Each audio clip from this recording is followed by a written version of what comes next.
आलू प्याज के पराठे। शर्मा जी का परिवार बहुत ही खुशहाल परिवार था। वो सभी मिलकर हंसी खुशी बड़े प्यार से रहा करते थे। एक दिन सुबह सुबह, अरे भाग्यवान, ये पड़ोस में कोई रहना आया है क्या? हाँ, सुलोचना बहन बता रही थी कि कल ही एक फैमिली शिफ्ट हुई है यहाँ। पहले वाले लोग तो बहुत खड़ूस थे, पता नहीं ये कैसे होंगे। तेरी तो किसी से जमती ही नहीं बहू। इंसानों को परखने की बुरी आदत जो है मुझे। जो भी आता है बगल के घर में रहने, सब तो अपने घर से चुंबक की तरह चिपक जाते हैं। उसे चिपकना नहीं, मिलनसार स्वभाव कहते हैं। मुझे पता है माँ जी, आपकी पड़ोसियों का मिलनसार स्वभाव। देखो वो आ गई। इसकी तो किसी से बनती नहीं। और सुलोचना बहन, कैसे आना हुआ? अरे वही पड़ोसन के बारे में बताने आई थी। एक जोड़ा आया है रहने। बड़ी सुंदर पड़ोसन है भाई, मानना पड़ेगा। काफी मिलनसार स्वभाव की है। अभी अभी मेरे घर मिठाई का डिब्बा दे के गई। तुम्हारे यहाँ नहीं आई क्या? नहीं तो। आंटी जी, आप पर ज्यादा प्यार आ गया होगा ना उसे भी तो पता चल गया होगा आपके पास मोहल्ले भर की खबर रहती है। इसीलिए आपको खुश करने में लगी है कि आप उसके घर की न्यूज़ ना लीक करो। बहू, तो अपना फटा स्पीकर बंद कर। मुझे क्या, मैं चली काम करने। मेरे पास वैसे भी ना इन फिजूल बातों के लिए समय नहीं है। कितनी बड़े बोली है तुम्हारी बहू। चलो भाई, मैं तो जाती हूँ। वही पड़ोसन के जाने के बाद कुछ देर बाद नई पड़ोसन कामया वहाँ आती है। देखो तो बहू, कौन आया है? जी आप? मैं आपकी नई पड़ोसन हूँ, कल ही यहाँ रहने आई हूँ। आप सभी के लिए मिठाई लाई हूँ मैं। इसका भी घर में हम सबके चुंबक की तरह चिपकने का विचार लगता है। सॉरी, बट घर में ना सबको डायबिटीज़ है, तो मैं तो आपसे मिठाई ले नहीं सकती। अब बच्चों को खिला देना। नहीं नहीं नहीं नहीं नहीं, बच्चों को ज़्यादा मिठाई दूंगी तो दांत खराब हो जाएंगे उनके। वैसे थैंक यू। हाँ, कितनी अजीब औरत है ये। डायबिटीज़ है, नमक से थोड़ी ना एलर्जी होगी।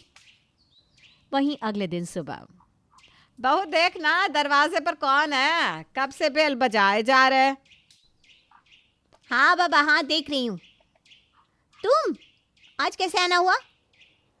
अपने हाथ से आलू प्याज के पराठे बनाकर लाई थी मैं आप सबके लिए। आपने कहा ना कि सबको डायबिटीज़ है, इसलिए सोचा सबके लिए कुछ हेल्दी ही बना कर ले आती हूँ। थैंक यू, बट इससे आगे के बहू कुछ बोलती कि सास नई पड़ोसन को देख लेती है। कौन है बहू ये? तभी काम्या झट से अंदर आके सास के पैर छूती है। आंटी जी, मेरा नाम काम्या है, मैं आपकी नई पड़ोसन हूँ। ये लीजिए, आलू प्याज के पराठे खाइए और बताइए कैसे बने हैं। अरे वाह बेटा, महक तो बहुत अच्छी आ रही है। जा बहू, काम्या के लिए कुछ खाने को लेकर आ। अरे बैठो ना बेटा। जी आंटी। वही बहू मुंह बनाकर वहाँ से चली जाती है और काम्या के लिए चाय नाश्ता लेकर आती है। काम्या मज़े से बैठकर सास से ढेर सारी बात करती है और चाय नाश्ता करती है। बेटा, ये पराठे तो बहुत स्वादिष्ट है। तुम्हारे अंकल आएंगे ना तो उन्हें भी टेस्ट कराऊंगी। अरे पर ये तो थोड़े से ही हैं, आप इसे खा लो ना, मैं और बना कर ले आऊँगी कल। ठीक है बेटा। तो आंटी, अब मैं चलूँ? आहा, कितनी संस्कारी बच्ची है। काम्या के जाने के बाद देख, कुछ सीख इससे, कितनी संस्कारी है। आई तो पराठे बनाकर लाई, आके पैर छुए और जाते भी। ऐसे होते हैं संस्कार। उसी को बहू बनाकर लेकर आते ना फिर आप। मैं यहाँ क्या कर रही हूँ? काराम फूटे मेरे जो तुझे ले आई, बस तुझे कुछ कहना ही बेकार है। फिर दोनों सास बहू अपने अपने कामों में लग जाती है। वहीं अगली सुबह जब सभी नाश्ता कर रहे थे, तभी घर की टिंग टोंग डोरबेल बजती है। देख तो बहू, कौन है?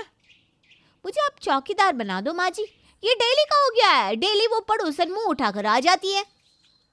तो इतना चिढ़ना क्यों है? कोई और भी तो हो सकता है। अरे वही होगी पक्का। देखो तो सही, बहू कौन है?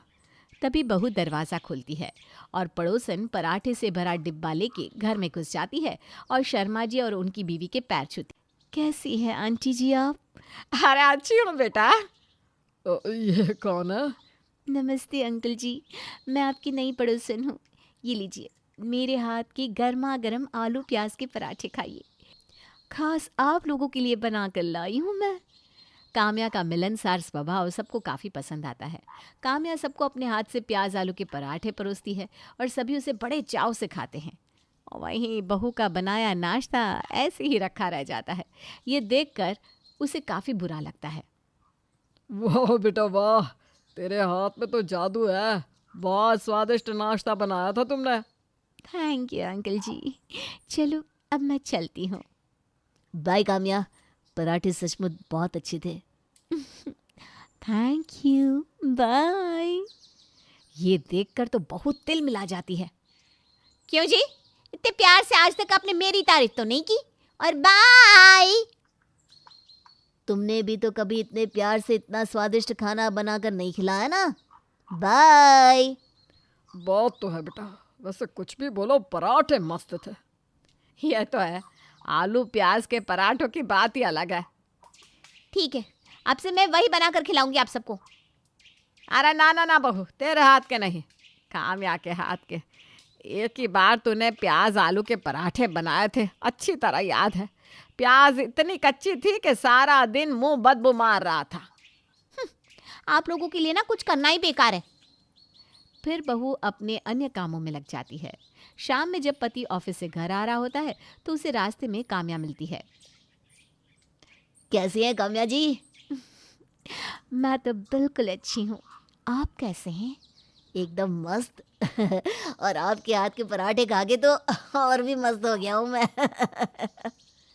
अच्छा, ऐसा है तो मैं कल और पराठे बनाकर ले आऊँगी आप लोगों के लिए। हाँ हाँ ज़रूर। मुझे तो इतने पसंद आए पराठे कि मैंने अपने ऑफिस वालों को बताया तुम्हारे बारे में।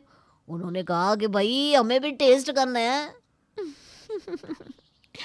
तो फिर ठीक है, कल की टिफिन आपकी मेरी तरफ से।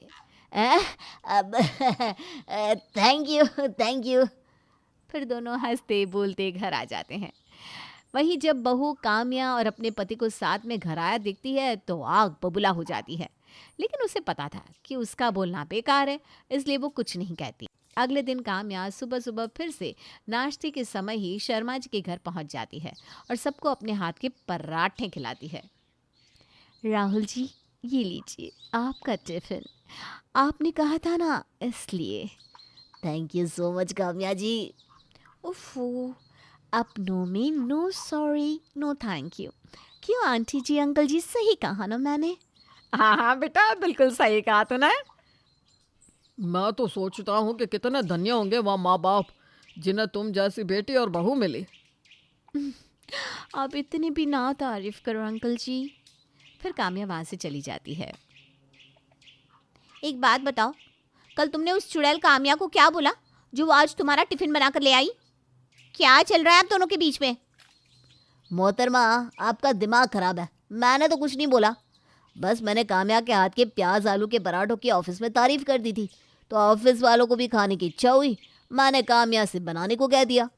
अच्छा जी, मेरे हाथ के खाने की तो कभी ऑफिस में तारीफ नहीं होती, और ना ही आपके ऑफिस वालों को मेरे हाथ का खाना हजम होता है। अरे ऐसा नहीं है। मुझे मत बताओ, परसों ही घी वाली रोटी वापस लेकर आए थे, ये कहकर कि लकड़ी जैसी है, हलक से नीचे नहीं उतर रही। तो क्या गलत बोला? सही भी तो नहीं कहा, घी वाली रोटी कड़क हो ही नहीं सकती। जाओ काम्या को ही बोलो बनाने को, खिलाने को। अरे बाबा, इतना गुस्सा मत हो ना जान, देखो ऑफिस के लिए लेट हो रहा हूँ मैं। ठीक है, जाओ ऑफिस, बाय, टेक केयर। फिर राहुल अपनी बीवी को हक करके ऑफिस चला जाता है। अब ये काम्या का रोज़ का हो गया था। वो रोज़ाना सुबह सुबह प्याज आलू के पराठे बनाकर ले आती और घर वाले उसके हाथ के पराठे चाव से खाते। वहीं कोई रागिनी के हाथ का बनाया खाना छूता तक नहीं। हर समय बस काम्या के हाथ के पराठों की तारीफ होती, जिससे अब रागिनी बहुत ज़्यादा परेशान हो जाती है। ये जब से नई पड़ोसन आई है ना, मेरे घर वालों पर न जाने कौन सा जादू चलाया है कि मेरी कोई अहमियत ही नहीं रह गई। सबको इसके हाथ का खाना पसंद है, कोई मेरे हाथ का खाना सूंघता तक नहीं है। ऐसा ही रहा तो सबको ये अपने बस में कर लेगी, और धीरे धीरे कर भी तो रही है। नहीं नहीं नहीं नहीं, मैं ऐसा नहीं होने दूंगी, अब तो कुछ करना ही पड़ेगा। जिसके बाद रागिनी काम्या के ऊपर नज़र रखने लगती है और उसके पति से भी जान पहचान बनाने लगती है। एक दिन शाम में हेलो राघव जी, कैसे हैं आप? जी, आप कौन? अरे हम आपके पड़ोसी हैं, पहचाना नहीं? ये बगल वाले घर में रहती हूँ मैं, जहाँ आपकी बीवी डेली पराठे लेके आती है। मेरे पति को तो आपकी बीवी के हाथ की पराठे बहुत पसंद है, इनफैक्ट सबको ही। ओके, अच्छा लगा जान के। वैसे बताया था काम्या ने। अच्छा। अब धीरे धीरे रागिनी डेली राघव से बात करने लगती है और उसकी पसंद की डिश पता करती है। वहीं राघव भी अब घर में रागिनी की तारीफ करता, जो काम्या को बिल्कुल पसंद नहीं आती। फिर एक दिन सुबह सुबह काम्या की डोरबेल बजती है। इतनी सुबह कौन आ गया? रागिनी जी आई होंगी। वो क्यों? अरे दरवाज़ा खोलोगी तो पता चलेगा ना। काम्या दरवाज़ा खोलती है और सच में सामने तो रागिनी होती है। हेलो जी, काम्या जी कैसी हो? मैंने ना राघव जी का मनपसंद हलवा बनाया है आज। लीजिए ना राघव जी, टेस्ट करके बताइए कैसा बना है। जी जी ज़रूर। Ragini, I am sorry. अब मैं समझ गई हूँ कि अब मैं तुम्हारे घर नहीं आऊँगी। अब तुम जाओ यहाँ से। और इस तरह रागिनी की थोड़ी सी चालाकी से काम्या की अक्ल ठिकाने आ जाती है और फिर वो कभी भी रागिनी के घर प्याज आलू के पराठे लेकर नहीं जाती।